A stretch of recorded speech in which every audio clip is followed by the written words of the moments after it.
awwalu ma yuhasabu bihil abdu yaumal qiyamah as-shalah. Idza salahat salaha amalu kullu wa idza fasadat fasada amalu kullu. Alhamdulillah, puji syukur kita panjatkan kepada Allah Subhanahu wa taala bahwa di pagi hari yang berbahagia ini, di penghujung bulan Sya'ban, seminggu lagi kita akan masuki bulan suci Ramadan.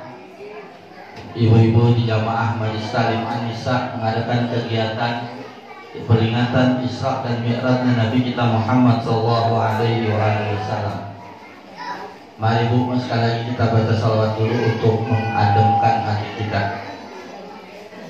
Ya Nabi salam alaika, ya Rasul salam salam alaika, ya Habibi salam alaika, salawatullah alaika, anta syamsun anta badrun anta nurun fawqa nuri, anta iksiru wa ghali, anta misbahu sururi.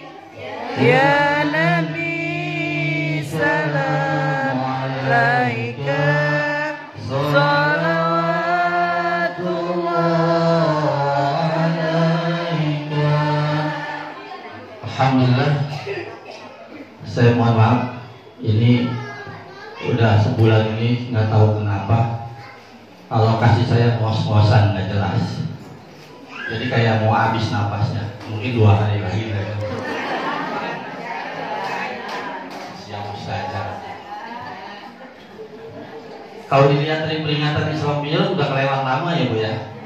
Ini udah judulnya Tahrib Ramadan. Tapi mari kita bicara sedikit tentang peristiwa Isra dan Mi'raj, karena ini peristiwa yang sangat amat luar biasa, yang hanya bisa diterima oleh iman.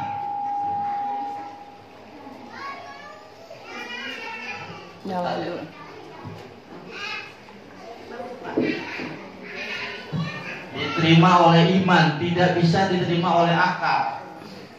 Isra itu perjalanan waktu malam. Maka kalau ibu-ibu malam-malam nyari makanan, ibu sedang Isra. Kemarin saya lihat bukan gini nyariin sate malam-malam pasar, itu lagi Isra naik motor. Kalau Nabi Muhammad Isra-nya naik buruk. Jadi Isra itu bahasa lain selain perjalanan malam, dia perjalanan horizontal.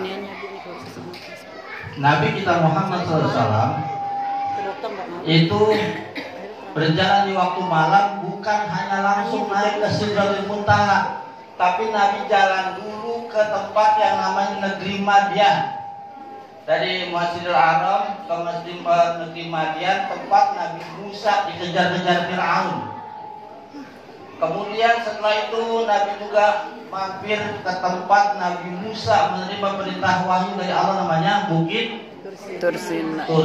Ada yang bukit bilang Bukit Sinai. Bukit Tursina itu Nabi Musa menerima perintah wahyu yang namanya 10 Commandment, 10 perintah Tuhan.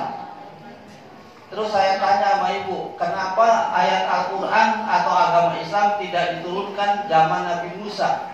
Padahal umat Nabi Musa umurnya 300 tahun. Sedangkan umat Nabi Muhammad umurnya 60-63 tahun. Nah ingat-ingat yang 62 tahun 11 bulan 29 hari. Hati-hati tuh, tadi temennya bilang 63 ya, saya nggak akan jawab. Kalau di sini ada ibu-ibu umurnya 62 tahun 11 bulan 29 hari, biasa ya. Jadi Nabi Musa menerima perintah cuma 10 perintah. Artinya ajaran Nabi Musa cuma 10. Di antaranya jangan membunuh, jangan memperkosa, jangan mencuri, jangan merampok, itu isinya. Pertanyaan saya, kenapa tidak diturunkan dari dulu zaman Nabi Musa yang umurnya 300 tahun, kok nggak diturunkan Al-Quran? Sedangkan umat Nabi Muhammad yang 63 tahun dikasih Quran yang banyak segitu. Ya segitu tuh. Kira-kira menurut ibu gimana logikanya? Kenapa nggak dari dulu tuh, Pak? Siapa bisa jawab? Kasih tahu kan ya. Saya mau kasih hadiah kalau tahu. Gimana Bu? Kira-kira kenapa tidak diturunkan Al-Quran zaman Nabi Musa yang umurnya 300 tahun? Kok diturunkan pada Nabi Muhammad yang umurnya kayak gitu juga kan? Kecil-kecil, makannya genjer sama kangkung. Sedangkan zaman Nabi Musa makannya susu sama daging. Kita kan makannya genjer sama kangkung. Kenapa? Kira-kira ada yang bisa jawab? Biar mikir. Karena saya bukan ceramah, saya kultum. Di majelis sendiri, kalau ceramah gimana? Ibu kan sering ketemu saya. Jadi kenapa Nabi Musa tidak diperintahkan Quran? Sedangkan pas Nabi Muhammad, Umar orangnya kecil-kecil hidup, makanya cuma begitu. Kok dikasih Al-Quran yang 6.666 ayat, sementara Nabi Musa cuma 10 perintah Tuhan. Mikir apa pada bengong sih? Apa nggak ada pikiran ya? Ya, begini Bu. Kalau zaman Nabi Musa diturunkan Al-Quran, saya yakin dia nggak pada bisa jalanin, meskipun ada kekuatan. Kenapa? Karena teknologinya belum ada pesawat tempur, belum ada pesawat ulang-alik, belum ada internet, kan gitu. Terus belum ada yang lain-lain, belum ada. Jadi untuk memahami Al-Quran belum bisa. Al-Quran contoh dalam surat Ar-Rahman. Ya masyarakat sabab bani stato amin kubur ya masyarakat jin wal insi ini stato untuk antar kudu min aktor samawati wal akbar kudu dan kudu bila sultan. Dalam Al-Quran surat Ar-Rahman Allah bilang, hai Muhammad, hai manusia dan jin, silakan menembus langit dan bumi dengan sultan. Dulu belum ada Bu. Waktu Isra Mi'raj terjadi, saya tanya sama ibu, zaman Nabi Muhammad itu udah ada pesawat belum? Kenapa Allah menurunkan perintah Isra Mi'raj itu terjadi sementara masyarakat saat itu belum ada pesawat, belum ada internet, belum ada drone? Kenapa? Karena sesungguhnya umat Islam, tadi pertanyaan saya, umat Islam itu sejaman sekarang udah teknologinya udah ketemu semua. Ibu sudah suaminya di Jepang, di telepon, papa lagi apain yang ini lagi mandi salim, di mandi salim Anissa, bisa. Tapi kalau zaman dulu harus berjam-jam, bahkan bertahun-tahun, bahkan berhari-hari, bertahun-tahun untuk berangkat. Nah jadi peristiwa Isra dan Mi'raj itu adalah peristiwa di luar nalar manusia tapi masuk dari iman.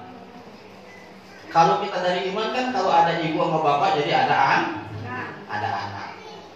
Tapi kalau Allah mau, Isra itu Allah memperjalankan, bukannya Nabi jalan. Ibu dari rumah bawa semut di sini, ada semut yang tempel di baju, datang ke sini. Berapa menit ke rumah kemarin? Sebut saja 15 menit. Coba semut juga jalan sendiri. Sore baru nyampe ya kan? Semut.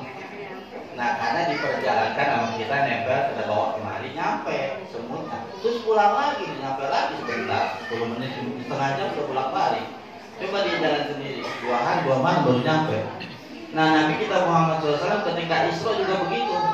Terus yang terakhir Nabi mampir di tempat Nabi Isa lahir, yaitu di Bethlehem. Bethlehem itu bahasa Inggris, bahasa Indonesia, bahasa Arabnya Baitul Lahmi. Tapi orang Kristen emang konyol, ngasih gambaran Nabi Isa lahir di kandang kambing. Emang Nabi Isa keluarga kambing? Ngaco itu sebenarnya. Emang di daerah tempat pemotongan hewan, tapi bukan di kandangnya kali. Masa orang lahir di kandang kambing? Nabi itu coy, bukan siapa-siapa. Jadi Nabi Isa lahir di daerah tempat pemotongan hewan. Ibu nyambung nggak ketika ada Natalan, kemudian itu ada pohon Natal, ada sikap pulau terbang bawa hadiah, saya tanya terus turun salju. Emang Nabi Isa lahir di mana? Hah? Di negeri Sam. Negeri Sam panas apa dingin? Terus di mana ada pohon itu? Ada pohon cemara. Terus ada apa lagi? Salju. Nyambung nggak Bu? Nggak nyambung. nyambungnya begini pun ceritanya. Agama Kristen dibawa ke daerah Eropa. Di Eropa yang disembah dewa matahari. Dan dewa matahari itu dibawa diterima sama masyarakat Eropa. Akhirnya seperti agama dia. Akhirnya nyambung tuh, disambungin. Jadi di tanggal 25 juga bukan Nabi